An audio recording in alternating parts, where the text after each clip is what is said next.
नमस्कार मित्रांनो, या काळामध्ये आपली स्वतःची काळजी तुम्ही नक्की घेत आहात ना? खरं तर अत्यंत वेगळी परिस्थिती आहे आणि हा जो सध्याचा जो काळ आहे तो तुम्हाला विविध प्रकारे अनेक गोष्टी शिकण्यासाठी जरी असला तरीसुद्धा शिक्षणाच्या बाबतीमध्ये तुम्हाला प्रतिवर्षाप्रमाणे वेळेत काही तास करता येत नाहीत. असं जरी असलं तरीसुद्धा घरी आपल्या स्वतःचा इतर काही गोष्टी पार पाडत तुम्ही ही लेक्चर ऐकत आहात, त्याबद्दल खरं तर तुमचं कौतुक करावं तेवढं थोडंच आहे. आणि म्हणून आत्ता हा जो काळ जो आहे तो स्वतःची काळजी आणि सुरक्षितता बाळगण्याचा आहे आणि नक्की तुम्ही ती सुरक्षितता बाळगत असाल अशी अपेक्षा माझी आहे. आपण आता आजच्या या तासाला आपल्याला नक्की काय पाहायचं आहे, नक्की काय स्वीकारायचं आहे याच्यावर तर चर्चा करणार आहोतच. पण मराठी भाषेचा अभ्यास करताना किंवा मराठी साहित्याचा अभ्यास करताना किंवा मराठीतल्या विविध प्रकारच्या सगळ्या अनेक भावमय स्थितीचं चित्रण समजून घेताना तुम्हाला आत्तापर्यंत झालेल्या तासाला काही गोष्टी ज्या आहेत त्या समजून आल्या असतील. आत्ता आपण पेपर क्रमांक 8च्या बाबतीमध्ये आत्तापर्यंत चर्चा केली. एक 4-5 तास जे झाले ते पेपर क्रमांक 8च्या भाषेच्या निर्मितीच्या बाबतीमध्ये काही वैशिष्ट्ये आपण अत्यंत चांगल्या पद्धतीनं उदाहरणाच्याद्वारे समजून घेतली. पण आज आपण मी जो दुसरा पेपर शिकवणार आहे म्हणजे पेपर क्रमांक 11. मागच्या वेळेला तुम्हाला मी सांगितलेलं होतं की TYBAचा अभ्यास करताना किंवा BA भाग 3चा अभ्यास करताना एकूण 5 पेपर तुम्हाला 7 ते 11पर्यंत अभ्यासायचे आहेत. त्याच्यातला 8वा पेपर मी घेणार आहे, 7वा भाट सर घेणार आहेत, 9वा आणि 10वा हे भाट सर घेणार आहेत आणि मी 11वा पेपर तुम्हाला शिकवणार आहे. तर या 11व्या पेपरमध्ये मागच्या वेळेस सांगितलं होतं की पुस्तक नेमलं जाणार आहे आणि हे जे पुस्तक आहे ते पुस्तक कोणतं आहे, त्यानंतर त्या पुस्तकाची रचना कशी असणार आहे आणि त्या बाबतीमध्ये त्या पुस्तकात नक्की काय सांगितलं जाणार आहे हे तर अत्यंत प्रभावी आणि जाणीवपूर्वकरित्या समजून घेण्यासारखं आहे. बघा, पेपर क्रमांक जो 8 जो आपण शिकवला त्याच्यामध्ये भाषेच्या संदर्भातल्या सगळ्या विवेचना आहेत, गमतीशीर उदाहरणं आहेत. भाषेच्या बाबतीमध्ये काही गोष्टी ज्या आहेत त्या जाणीवपूर्वकरित्या आपण समजून तर घेतल्याच. अजूनही त्याच्या पुढचा फार इंटरेस्टेड भाग आहे. पण आजचा पेपर जो आहे याचे आता पुढं जे 2-3 तास होणार आहेत त्याच्यामध्ये तो 11वा पेपर आहे, म्हणजे मराठी पेपर क्रमांक 11 आणि त्याचं शीर्षक आहे वाङ्मय प्रवाहाचे अध्ययन. वाङ्मय प्रवाह आणि त्याच्या कंसामध्ये लिहिलेला आहे मध्ययुगीन. मध्ययुगाचा काळ आपल्याला माहिती असला पाहिजे. मध्ययुगाचा काळ म्हणजे शके 1101 पासून, म्हणजे साधारणपणे असं तुम्हाला म्हणता येईल की आपण इसवी सन सनावळीचा वापर करतो इंग्रजांच्या याच्यामुळं. आपलं तर शकेमध्ये साल असतं. चैत्रापासून आपल्या महिन्याची सुरुवात होते फाल्गुनपर्यंत, म्हणजे मार्चपासून साधारणपणे 2 मार्चपर्यंत आपलं सगळं जे आपलं वर्ष आहे, मराठी वर्ष आहे ते आपण असतं. पण त्याचा फारसा वापर आपण विचारात घेत नाही. पण आपल्याला व्यवहारामध्ये वापरण्यासाठी आपण जानेवारी ते डिसेंबर म्हणजे हे ख्रिश्चन सणावळी इसवी सणाचा आपण जास्त वापर करत असतो.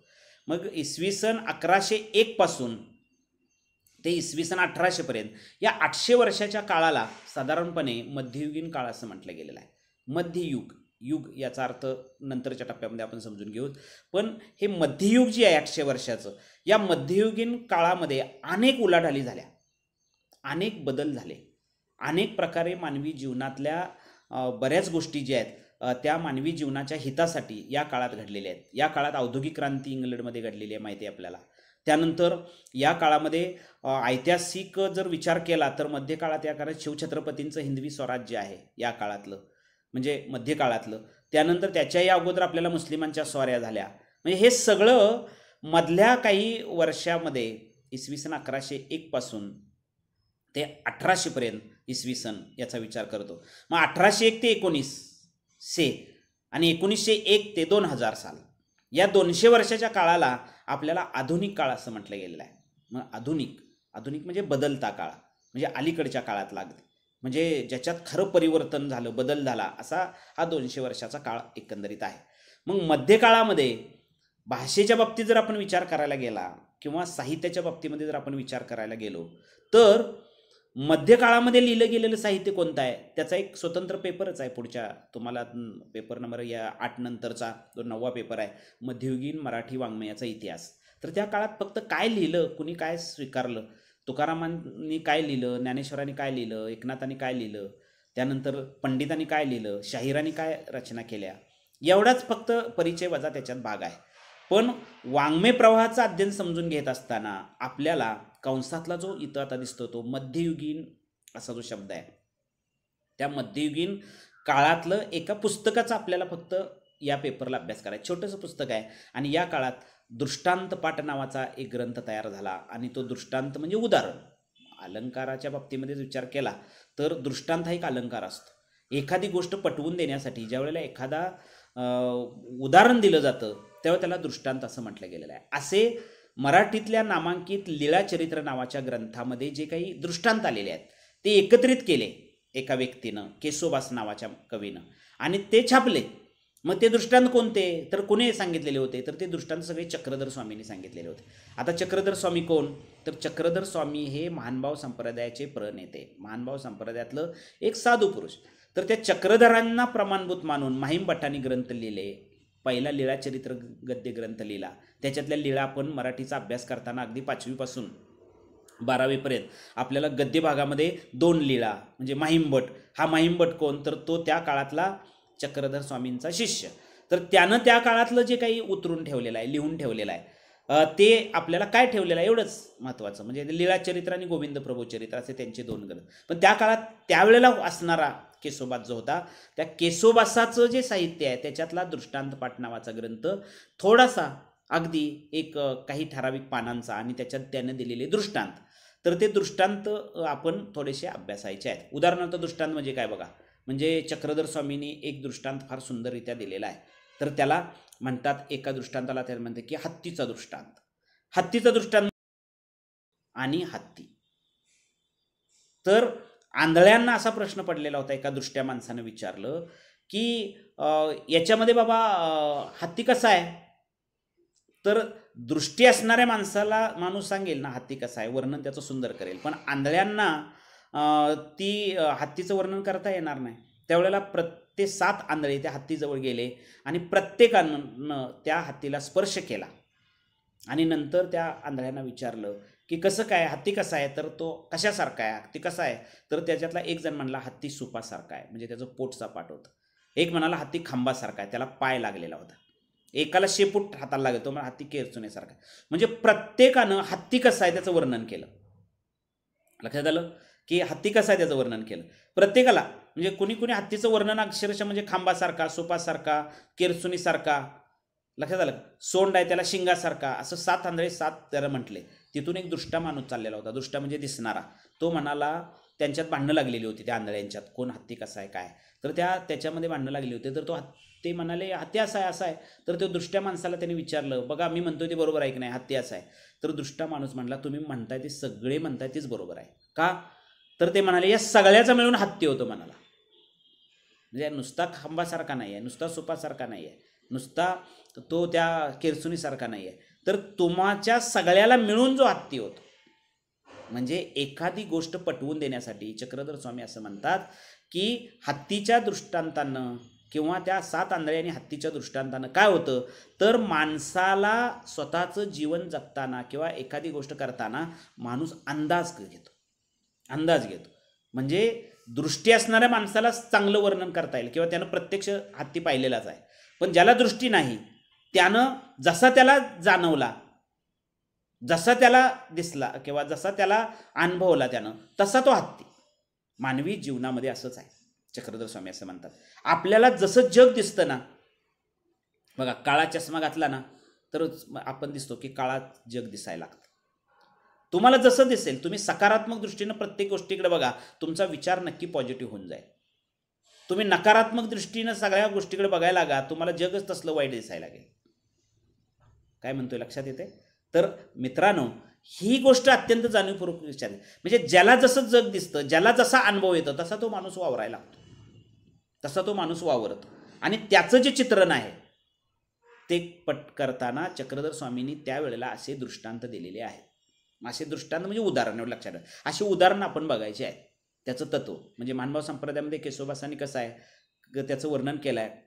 तर पहिल्यांदा सूत्र दिलेलं आहे, नंतर दृष्टांत दिलेला आहे आणि नंतर द्राष्टांत एक दिला आहे, पारमार्थिक दृष्टांत. उदाहरणार्थ त्याचा दुसरा एक दृष्टांत फार सुंदर सोपा आहे. काय त्याचं नाव आहे, त्या दृष्टांताचं नावच आहे. असे जास्त नाही आहेत, 114 दृष्टांत त्या ग्रंथामध्ये. तुम्हाला काही ठराविक अभ्यासक्रमासाठी असतील किंवा त्याचं काय पुस्तकाचं स्वरूप अजून विद्यापीठाचं यायचं आहे, त्यावेळेला पुस्तक आल्यानंतर सगळे दृष्टांत आहेत का वगळलेले आहेत हे बघा. पण ते पूर्ण त्या पुस्तकावरती आपण चांगल्या पद्धतीनं चर्चा करून या ठिकाणी परीक्षा द्यायची आहे किंवा समजून एकंदरीत घ्यायचा आहे. याचा फायदा असा होणार आहे की मध्यकाळातलं एक चांगल्या पुस्तकाचा तुम्हाला परिचय होणार आहे.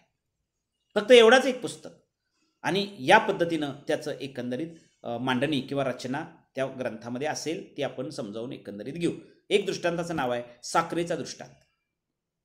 काय सूत्र काय, साधना परिसाध्य उत्तम. ते म्हणतात साधना परिसाध्य उत्तम काय, तर साधनापेक्षा साध्य श्रेष्ठ आहे. म्हणजे आपण काय साधन वापरतो. उदाहरणार्थ तुम्ही कॉलेजला येता, कॉलेजला आल्यानंतर तुम्ही काय साध्य तुमचं काय आहे, तर शिक्षण घेणं, ज्ञान घेणं किंवा BA भाग 3 पूर्ण करणं. शिक्षण घेणं, तास करणं, ज्ञान ग्रहण करणं हे सूत्र आहे. लक्षात ठेवा, हे सूत्र आहे. साधन आहेत, साध्य आहे ते. आणि साधन काय आहे, तर तुम्ही त्याच्यासाठी काय साधन वापरलेलं आहे. म्हणजे तुम्ही पायी चालत आला, मोटरसायकलनं आला, सायकलनं आला, तर हे साध्य साधन करण्यासाठी, हे साध्य जे आहे ना, तुम्ही जे शिक्षण घेणारं साध्य आहे ते साध्य तुम्ही पूर्ण करण्यासाठी किंवा साध्य करण्यासाठी तुम्ही मोटरसायकल साधन वापरलं, तुम्ही ST साधन वापरलं, तुम्ही पाय तुमचे साधन वापरलं. मग चक्रधर स्वामी असं म्हणतात की साधनापेक्षा साध्य श्रेष्ठ आहे. तुम्ही गाडीनाला काही महत्त्वाचं नाही आहे, ST नाला कशानालाही महत्त्वाचं. एखादा माणूस 4 व्हीलरमधनं आला तर त्याला चांगलं शिक्षण आहे आणि एखादा चालत आला तर त्याला शिक्षण घेता येणार नाही, चांगलं नाही, असं काही नाही आहे. तो चालत आला येऊ शकतो, तो मोटरसायकलने येऊ शकतो, तो 4 व्हीलरने येऊ शकतो. तो कशानं आला हे महत्त्वाचं नाही, तो काय कशासाठी आला हे महत्त्वाचं आहे. म्हणजे साध्य श्रेष्ठ आहे साधनापेक्षा. लक्षात ठेवा, साधनापेक्षा काय श्रेष्ठ आहे, साध्य श्रेष्ठ आहे. आणि हे साध्य महत्त्वाचं, म्हणून त्यांनी साखरेचा दृष्टांत फार सुंदर पद्धतीने दिलाय. म्हणून ते त्याचं दृष्टांत दिला. समजा हे साध्य सांगितलं, त्यानं काय साध्य सांगितलं, साधनापरी साध्य उत्तम हे सांगितलं त्याने. साधनापेक्षा शिकणं साध्य, जी काही गोष्ट साध्य करायची ते श्रेष्ठ, ते उत्तम आहे असं त्याने सांगितलं. त्यासाठी उदाहरण दिलं, फार सुंदर उदाहरण दिलं. काय उदाहरण दिलं, ते म्हणाले अरे साखर होई जे ते निके, साखर अनुभवी जे ते निके. साखर आहे हे खरं आहे, पण ते अनुभवल्याशिवाय किंवा ती चाकल्याशिवाय ती गोडी तिची कळणार नाही. उदाहरण दिलं, सोपं आहे. तसं साध्याचं तसंच आहे. भरपूर ज्ञान आहे कॉलेजमध्ये, अनेक विषयाचं ज्ञान आहे, तिथं वाटण्यासाठी शिक्षक तयार आहेत. पण तुम्ही जोपर्यंत तिथं जाणार नाही, घेणार नाही, तोपर्यंत त्या ज्ञानाचं किंवा त्या जे काही देणार आहेत ते तुम्हाला, त्याचं श्रेष्ठत्व तुम्हाला कळणारच नाही ना. म्हणजे रस्त्यावरून जाणारा तुम्ही नुसतं उभा राहिला आणि ज्ञान मिळेल का म्हटला तर मिळणार नाही. तुम्ही आत वर्गात येऊन तुम्ही ते ऐकायला लागता, त्यावेळेस तुम्हाला त्या साध्याची किंमत कळते, तेव्हा तुम्हाला ते ज्ञानाची खरी किंमत कळते. म्हणून ज्ञान श्रेष्ठ. लक्षात ठेवा, काल तुम्ही मोटरसायकलला आला होता, आज खराब झाली म्हणून आज चालत आला, मग काल पण ज्ञान मिळालं, आज पण ज्ञान मिळालं. मग त्या ज्ञानाला महत्त्व देणं गरजेचं, साधनाला महत्त्व द्यायचं नाही. गरीब मुलगा म्हणून, गरीब मुलं साधन नसतंच त्यांच्याकडं, तरी सुद्धा ती मेरिटमध्ये येतात. आणि श्रीमंताची मुलं साधन त्याला चांगलं दिलेलं असतं, यायला सगळ्या सुखसोयी दिल्या असतात, पण त्याला मार्क कमी पडतात. काय गंमत आहे हे, का असं आहे, तर जो साध्याला महत्त्व देतो ना, जो तुमचा हेतू काय आहे मुख्य, त्याला महत्त्व देतो, हे महत्त्वाचं. मुलं विनाकारण आई वडिलांच्या मागे लागले असतात, मला मी कॉलेजला जाणार आहे, मला गाडी घेऊन द्या. अरे गाडी न घेता सुद्धा चांगलं शिक्षण पूर्ण करता येतं, त्यांची ऐपत नाही. तुम्ही तुमच्या गाडीला महत्त्व देऊ नका, त्या साध्याला महत्त्व द्या, शिक्षणाला महत्त्व द्या. असं चक्रधर स्वामींनी दिलेले दृष्टांत फार सुंदर आहे. साखर आहे तुमच्या पुढे, सगळी साखर ठेवलेली आहे, तुम्हाला साखरेचा आस्वाद कसा आहे हे लहानपणापासून परिचयच करून दिला नाही, तर तुम्ही ती साखर ज्या वेळेला खाणार आहात त्यावेळेला त्यातली गोडी किंवा त्याचं साध्य ते तुम्हाला कळणार आहे. म्हणून साखर आहे होई जे ते निके, साखर अनुभव. म्हणून अनुभव हा जीवनात सर्वश्रेष्ठ असतो. अनुभव घेतल्याशिवाय एखादी गोष्ट कळत नाही. आणि त्याची जी रचनात्मक मांडणी आहे ती या ठिकाणी या टप्प्यावरती झालेली आहे. असा हा ग्रंथ तुम्हाला अभ्यासायचा आहे. पुढे त्या ग्रंथाविषयी विवेचन, त्याच्या प्रेरणा वगैरे आपण बघणारच आहोत. पण आता मी तुम्हाला जे सांगितलं की मध्ययुगीन जे हा शब्द आहे त्या मध्ययुगीन काळातलं एक पुस्तक तुम्हाला अभ्यासायचं आहे. ते फक्त तुम्ही वाचायचं पुस्तक, त्याच्यातला आशय, अभिव्यक्ती सौंदर्य, त्याच्यातलं सामाजिक कार्य हे सगळं सांगणार आहे. आता हे पुस्तक अभ्यासायच्या अगोदर आपण मध्यकाळातला महाराष्ट्र आणि सामाजिक परिस्थिती याचा विचार करूया. मध्यकाळातला महाराष्ट्र कसा होता? मगाशी मी तुम्हाला सांगितलं, धर्माला विकृत स्वरूप आलेलं होतं. समाजामध्ये राज्यसत्ता व्यवस्थित नव्हत्या, सारख्या पलटत होत्या. महाराष्ट्रातल्या राज्यसत्तेवरती सारखा मुस्लिमांचं आक्रमण होत होते. वेगवेगळी राज्ये इथले जे आहेत ते सत्तेसाठी भांडत होते. आणि मग अशा परिस्थितीमध्ये राजकीय परिस्थिती ढासळली होती, सामाजिक परिस्थिती ढासळलेली होती, धर्माला विकृत स्वरूप आलेलं होतं. जात पात धर्म या गोष्टी प्रकर्षानं विचारात घेतल्या जात होत्या. उच्च नीचचा भाग जास्तीत जास्त होता. पूर्ण आपल्या भारतावरती एक सत्ता नव्हती. अनेक छोटी छोटी राज्य होती आणि त्या राज्यांचा स्वतःचा कारभार स्वतः चाललेला होता. अशा परिस्थितीमध्ये 13व्या शतकामध्ये ज्ञानेश्वरांनी फार सुंदररित्या वर्णन त्या काळच्या सामाजिक परिस्थितीचं यादव काळातलं केलेलं आहे. यादव काळात त्यावेळेला या देवगिरीला म्हणजे महाराष्ट्रामध्ये देवगिरीला जो राजा होता त्या रामदेवराव यादव त्यांची सत्ता होती किंवा हिंदवी स्वराज्य होतं. म्हणजे सत्ता त्यांची होती, हिंदूंचं राज्य होतं. त्यावेळेला त्यानंतर त्याच्यावर आक्रमण झालं, ती सत्ता गेली. शिवछत्रपतींच्या काळापर्यंत जवळजवळ 200-250 वर्षे मुस्लिमांच्या आधिपत्याखाली आपण या ठिकाणी पिचलो गेलेलो होतो. नंतर शिवाजी महाराजांनी ज्यावेळेला हिंदवी स्वराज्याची संस्थापना केली त्यावेळेला काही वर्ष पुढं हिंदवी राज्य किंवा हिंदवी स्वराज्य जे आहे ते महाराष्ट्रावरती आलेलं आहे. तर हा मध्ययुगीन महाराष्ट्र आणि त्या काळची सामाजिक परिस्थिती, समाजामध्ये तुम्हाला सांगितलेलं आहे की चातुर्वर्ण्याची जास्त प्रभाव त्या काळात तेव्हा होता. त्यानंतर चातुर्वर्ग चिंतामणी नावाचा ज्ञानेश्वरांच्या काळातला जो ग्रंथ, त्यात व्रत किती करावी, उपवास किती करावेत हे सांगितलेलं होतं. देवाधर्मांचा किंवा जास्त विचार करणाऱ्या लोकांचा पगडा जास्त वाढलेला होता. अशा परिस्थितीमध्ये सामाजिक आणि सांस्कृतिक परिस्थितीचा विचार करता करता या यादव काळातली अनेक गोष्टी ज्या आहेत त्या महत्त्वाच्या. पण त्या काळात धर्मातल्या बिघडलेल्या परिस्थितीला जाणीवपूर्वकरित्या सर्वसामान्य माणसाला धीर देण्याचं काम जर कोणी केलं असेल तर मराठी ग्रंथांनी केलं, त्यावेळच्या रचनेनं केलं, ज्ञानेश्वरांच्या तुकोबांच्या अभंगवाणीनं केलं. त्यावेळेला एकनाथांनी लिहिलेले सगळे जे ग्रंथ आहेत ते ग्रंथ सर्वसामान्य माणसाला खऱ्या अर्थानं जाणीवपूर्वकरित्या त्यांनी काही गोष्टी त्यांना लक्षात आणून दिल्या आणि सर्वसामान्य माणसांच्या डोळ्यासमोर आदर ठेवला. आणि म्हणून त्यांनी जी ग्रंथनिर्मिती केलेली आहे ती ग्रंथनिर्मिती म्हणजे हिंदू धर्मातल्या संपूर्ण मानवजातीला जे काही त्यांनी लिहिलेलं आहे, जे काही त्यांनी लिहून दाखवलेलं आहे किंवा जे ग्रंथ आपण पाहतो म्हणजे एकनाथी भागवत ग्रंथ असेल, चतुश्लोकी भागवत ग्रंथ असेल किंवा भावार्थ रामायण, हे ग्रंथ गावोगावी चालायचे आणि मग लोकांना ज्ञान, भक्ती आणि वैराग्य याची माहिती सगळी कळायची. भक्ती म्हणजे काय याचं तत्व पटवून दिलं. म्हणजे लोकांना जास्तीत जास्त आधार देण्याचं काम या ग्रंथकाराने त्या काळात केलेलं आहे. शिवछत्रपतींच्या काळात तर तुकोबांचे अभंग म्हणजे सर्वसामान्य माणसाला एक मिळालेलं वरदान होतं. संत तुकोबांचे अभंग अंतकरणापर्यंत पोचत होते आणि माणसाला अज्ञानी अवस्थेतून ज्ञानाकडे नेणं, माणसाला जे काही त्याच्या जीवनात अंधकार आहे त्या अंधकार घालवून प्रकाश निर्माण करणं, एवढाच उद्देश त्या काळात तेवढा होता.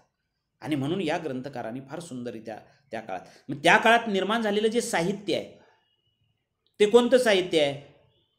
म्हणजे कर्मणप्रधान साहित्य शाहिरांनी त्यावेळेला लावणी आणि पोवाड्या लिहिले 17व्या म्हणजे 18व्या शतकामध्ये. त्याच्या अगोदर पंडितांनी लिहिलेलं साहित्य आहे, त्याच्या अगोदर संतांनी लिहिलेलं तर तुकोबांच्या काळापर्यंतचं जे साहित्य आहे. आणि या सगळ्या गोष्टींचा विचार ज्यावेळेला आपण करायला लागतो त्यावेळेला मध्ययुगीन महाराष्ट्र कसा होता, त्याची सामाजिक सांस्कृतिक परिस्थिती कशी होती, त्याची सामाजिक स्थिती कशी होती, याचा विचार थोडासा पार्श्वभूमी म्हणून आत्ता फक्त या पिरियडला मर्यादा असते म्हणून थोडासा कमी वेळात हे सांगितलेलं आहे. बाकी तास आपले जेव्हा सुरू होतील तेव्हा त्याच्यावर आपल्याला डिटेल चर्चा करता येतील. आता या काळामध्ये, आता मी मग सांगितलं की या पेपरला एक पुस्तक अभ्यासायचं आहे, पण ते पुस्तक अजून पुढं काय आहे, त्या पुस्तकात नक्की काय आहे त्याचा ओझरता थोडा स्पर्श केला. पण या काळामध्ये धार्मिक संप्रदाय होते आणि साहित्य निर्मिती झाली. ही साहित्य निर्मिती धार्मिक संप्रदायातूनच तयार झाली. आता आपल्याकडं जे वाङ्मय प्रवाह आहेत, कथा, कविता, कादंबरी, नाटक, चरित्र, आत्मचरित्र, हे जे वाङ्मयाचे घटक आहेत आणि त्या घटकाला अनुसरून काही वाङ्मयीन प्रवाह मानले गेले. आणि ते प्रवाह अगदी अलीकडे 1960 नंतर प्रवाह म्हणजे काय, जसा एखाद्या नदीचा प्रवाह असतो, जसा एखाद्या ओढ्याचा प्रवाह असतो, अनेक नद्यांचे अनेक प्रवाह जसे असतात, तसं साहित्यामध्ये वेगवेगळे प्रवाह आहेत. 60 नंतर ते मानले जायला लागले. म्हणजे कुठला प्रवाह? एक प्रवाह ग्रामीण.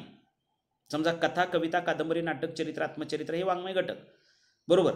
पण 60 नंतर असं जाणवायला लागलं की एकाच प्रकारातल्या कथा आहेत, कादंबऱ्या आहेत, कविता आहेत, एकाच प्रकार. कुठला प्रकार? तर तो ग्रामीण. ग्राम म्हणजे खेड. खेड्यातल्या माणसाचं जीवन चित्रण ज्या कथा कादंबऱ्यातून होईल किंवा ज्या कवितेतून होईल किंवा ज्या एखाद्या आत्मकथनातून होईल, तर त्याला तो प्रवाह असं म्हणा, ग्रामीण प्रवाह. 60 नंतर प्रवाह कुठले आहेत? ग्रामीण, दलित, स्त्रीवादी, आदिवासी, जनवादी. म्हणजे आदिवासींचंच फक्त जिथं लिहिलं असेल, म्हणजे आदिवासींची कविता, आदिवासींची कादंबरी, आदिवासीच्या जीवनावरचं कथा, ह्या सगळ्या आपण म्हणतो हा आदिवासी प्रवाह आहे. आणि त्याच्यातले हे ठराविक लेखक म्हणजे ग्रामीण साहित्यामध्ये चित्रण करणारे श्रीम माट्यांच्यापासून, त्याच्या अगोदर हनापट्यांची काळ तर मोठा कठीण आला होता ही कथा, त्यानंतर माट्यांच्या कथा, व्यंकटेश माडगुळकरांच्या ग्रामीण कथा, मबा भोसले, त्यानंतर व्यंकटेश माडगुळकर, शंकर पाटील, आनंद यादव, हे असे सगळे ग्रामीण कथा कादंबरीकार 1940 नंतरच्या टप्प्यामध्ये आजपर्यंतच्या काळात होते ते, म्हणजे एकूण 2000 सालापर्यंत होते. तर या सगळ्या कथाकारांचा, कादंबरीकारांचा, कवींचा ग्रामीण जीवनाचं चित्रण करणाऱ्या केलं ज्यावेळेला त्याला असेल, तर त्यावेळेला ते ज्यांनी ते लिहिलेलं आहे त्याला ग्रामीण साहित्य असं म्हणायचं. दलित म्हणजे काय? दलित म्हणजे गावकुसाच्या बाहेरचं जीवन जगणारा. डॉक्टर बाबासाहेब आंबेडकरांच्या भाषेमध्ये शेड्युल्ड कास्ट, अस्पृश्य ज्याला म्हटलं गेलेलं आहे. महात्मा गांधींनी हरिजन असा शब्द ज्याला वापरलेला आहे. असा गावकुसाच्या बाहेरचं पिढ्यानपिढ्या आपलं स्वतःचं जगणं, दुःख, पीडा आणि आपल्या स्वतःच्या अन्याय अत्याचाराखाली दबला गेलेला विशिष्ट समाज, त्याला ज्यावेळेला स्वतःच्या जीवनामध्ये त्याच्या अस्मिता निर्माण करण्याचं काम ज्यावेळेला बाबासाहेबांनी केलं, त्यावेळेला त्या जीवनाचं किंवा ते लोक किंवा ते सगळे बहुजन समाजातली ही जी मुलं, दलितांची मुलं ज्यावेळेला लिहायला लागली, त्यावेळेला ते आपल्या समाजातलं आपलं स्वतःचं दुःख, आपल्या समाजावर होणारे अन्याय, अत्याचार असे अनुभव यायला लागले. आणि मग आत्मकथन आली. तराळ अंतराळ शंकरराव खरातांचं आलं, उपरा आलं, किंवा काही कथाकारांच्या कथा आल्या. अण्णाभाऊ साठेंच्या काही कथेत दलित नायक आले. म्हणजे अण्णाभाऊंचं ग्रामीण आहे, पण दलित जीवनाचं चित्रण करणाऱ्या सुद्धा काही ठराविक कथा आहेत. म्हणजे काही कथाकार ग्रामीण आणि दलित दोन्ही होतात, पण ग्रामीण जीवनाचं चित्रण जसं आहे तसं दलित जीवनाचं चित्रण आलं, म्हणून त्याला दलित साहित्य, म्हणून त्याला ग्रामीण साहित्य. जनवादी साहित्य म्हणजे काय? तर तिकडं विदर्भामधल्या सगळ्या त्या काळच्या संत तुकडोजी महाराज आणि गाडगे महाराजांच्या विचार प्रेरणेनं जे लिहिलं गेलेलं साहित्य आहे ते जनवादी साहित्य. आदिवासींच्या जीवनाचं चित्रण करणारं साहित्य आदिवासी, म्हणजे जे मूल निवासी मानतात, आदिवासी आपण ज्याला म्हणतो, लोक म्हणतो, त्यांच्या जीवनाचं चित्रण करणारं जे साहित्य आहे, त्यांच्या जीवनाचं चित्रण करणाऱ्या कथा, कविता, कादंबऱ्या कोणत्या आहेत, तर त्याचं चित्रण आहे, त्याला आदिवासी साहित्य असं म्हणायचं. म्हणून त्याला वाङ्मय प्रवाह असं म्हटलं. बघा आपल्या त्या पेपरच्या शीर्षकामध्येच आहे, वाङ्मय प्रवाहाचे अध्ययन. अध्ययन म्हणजे अभ्यास करणं. वाङ्मय प्रवाह हा वाङ्मय प्रवाह आहे. मग या वाङ्मय प्रवाहाचं एक पुस्तक आपल्याला एकंदरीत बघायचं आहे मध्ययुगातल्या काळात. तर म्हणून त्या काळात विविध धार्मिक संप्रदाय होते. म्हणजे कोणता? पहिला हिंदू धर्मातला किंवा पहिला म्हणण्यापेक्षा 9व्या शतकापासून ज्याचं प्राबल्य महाराष्ट्रात, तो नाथ संप्रदाय. नाथ संप्रदायातून उदयाला वारकरी संप्रदाय आपण म्हणतो, त्याचं आराध्य दैवत पंढरपूर. आणि मग वारकरी वारी करतो आणि त्या विठ्ठलाच्या नामाशी एकरूप होत होत होत होत गळ्यात तुळशीची माळ घातल्यानंतर आयुष्यभर शेवटच्या क्षणापर्यंत भक्ती करतो. भक्ती हे पंचम पुरुषार्थ आहेत वारकरी संप्रदायातला. भक्ती म्हणजे भक्ती करण्यासाठीच खरं तर हा वारकरी संप्रदाय एक त्या काळात तयार झाला आहे. आणि मग विठ्ठलाला प्रमाणभूत मानून विठ्ठलाच्या नामाशी एकरूप होऊन आपल्या स्वतःच्या जीवनामध्ये आनंद कसा मिळेल या दृष्टीनं प्रयत्न करणारी एखादी व्यक्ती किंवा वारकरी जो असतो, तो या ठिकाणी त्याला आपण वारकरी संप्रदायातला तो माणूस म्हणतो. म्हणून वारकरी संप्रदाय, दत्त संप्रदाय, बघा महानुभाव संप्रदाय, महान अनुभवानं युक्त असणारा वारकरी संप्रदायाच्या अगोदर महानुभाव संप्रदायामध्ये ग्रंथरचना करण्याचा प्रयत्न झालेला आहे. आणि म्हणून वारकरी संप्रदाय जो आहे तो त्याच्याबरोबर खांद्याला खांदा लावून, पण वारकरी संप्रदायात नंतर त्याला फारशी प्रभावशाली त्याच्या वाट्याला जीवन आलं नाही का, तो मागं पडलेला संप्रदाय, ज्याला महानुभाव संप्रदाय असं म्हणायचं, चक्रधर स्वामी, गोविंद प्रभू हे त्याच्यामध्ये होते. महदंबे ही मराठीतली पहिली आद्य कवयित्री ही महानुभाव संप्रदायातली. पहिलं मराठीतलं ग्रंथरचना करताना गद्य पहिलं हे महानुभाव संप्रदायातलं, हे लक्षात. मराठीतलं पहिलं पद्य कोणतं आहे तर ते नाथ संप्रदायाचं. नाथ संप्रदायाचा गुरुत्व स्वीकारूनच या ठिकाणी हा नंतर वारकरी संप्रदायातले ज्ञानेश्वर नामदेव आपल्याला दिसायला लागतात. तर साधारणपणे या सर्व गोष्टींचा विचार ज्यावेळेला करतो त्यावेळेला हे धार्मिक संप्रदाय आजसुद्धा तुमच्या आमच्या जीवनाशी निगडीत आहेत. आजसुद्धा तुम्ही कुणीतरी दत्तभक्त असाल, दत्त संप्रदायात. आजसुद्धा तुम्ही कुणीतरी लिंगायत संप्रदायाचे पायिक असता. बसवेश्वरांनी स्थापन केलेला लिंगायत संप्रदाय, लिंगायत लोक, साळी माळी गोष्टी हे सगळे या आपल्याला त्याच्यात पाहायला मिळतात. तर साधारणपणे धार्मिक संप्रदाय विविध आणि साहित्य निर्मिती कोणकोणती झालेली आहे याचा फक्त परिचय आहे, हे परीक्षेला नाही आहे. फक्त तुम्हाला या गोष्टीची साधारणपणे माहिती व्हावी असा त्याच्या पाठीमागचा एक उद्देश आहे. आणि म्हणून मित्र, खरं तर फार सुंदर विचार एकंदरीत आहे. थोडासा विचार एक पुढच्या तासापासून तर मी त्याच्यातल्या काही गमती जमती किंवा त्याच्यातल्या काही खरं तर कशा पद्धतीनं त्याचं चित्रण आहे, त्या काळातल्या घटना प्रसंग हे आपल्यासमोर एकंदरीत ठेवणार आहे. धार्मिक संप्रदाय तुम्हाला माहीतच आहेत, धर्माशी एकनिष्ठ राहून ज्या वेळेला साहित्य निर्मिती करायला होते तर ती सगळी 1800च्या अगोदर धर्माशी एकनिष्ठ राहूनच साहित्य निर्मिती होत होती. त्यानंतर नाही, 19व्या शतकात मग ज्यावेळेला आपण 1801 पासून 1900 सालापर्यंत येतो त्यावेळेला तिथं कथा लिहिली गेली, कादंबरी लिहिली गेली, नवीन वाङ्मय प्रवाह आले, प्रकार आले, नवीन वाङ्मय प्रकार, कथा, कादंबरी, नाटक, चरित्र, आत्मचरित्र. आत्मचरित्र वेगळं स्वतःचं लिहिलेलं असतं त्याला आत्मचरित्र. कविता म्हणजे काय, गद्यमय रचना, पद्यमय रचना, गेयमय रचना, गेयता त्याच्यात असते. आणि गद्यामध्ये आपल्याला जी रचना असते ती आपण कशी आहे, कथा आहे, कादंबरी आहे, नाटक आहे, हे गद्य.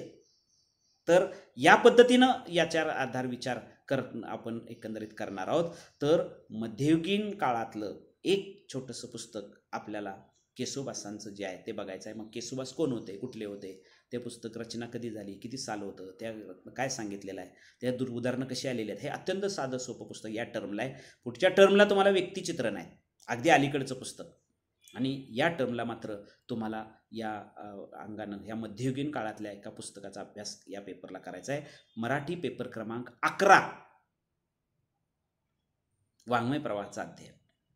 एक प्रवाह जो आहे मध्यकाळातला तो समजून घ्यायचा आणि त्यानंतर त्याच्यातलं पुस्तक दृष्टांत पाठ असं पुस्तक आहे आणि ते समजून एकंदरीत घ्यायचं आहे. विविध धार्मिक संप्रदाय आणि विविध साहित्य निर्मिती याचा होता ओझरता स्पर्श फक्त मी तुमच्यासमोर ठेवलेला आहे. आता पुढच्या तासाला आपण त्याच्याविषयी थोडंसं विस्तारानं माहिती घेऊया.